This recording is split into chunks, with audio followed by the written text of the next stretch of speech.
Мінекей мен қазір Ысқақовтың кіреберісінде тұрмын. Оның телефонына екінші хабарласып тұрмын. Түс көшкенде хабарласқан бірнеше рет. 32 33 35. Енді қазір 32 34 22. Түс көшкенде бірнеше звонок істедім, жауап бермеді. Түстен кейін де қазір бірнеше звонок, жауап бермеді. Яғни Ысқақов мына астындағы енді келген адамдарды, олар енді көріп тұрған жоқ қой, нақтылы мен қазір хабарласып тұрғанымды.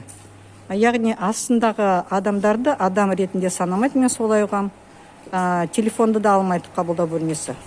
Мінекей Ысқақовта осындай адамдарды жек көрушілік па, адам құрлы санамаушылық па. Мінекей мен 2-3 рет түс көшкен хабарластым, мінекей 2-ші рет түстен кейін хабарласып тұрмын. Трубканы алмайды ешкім.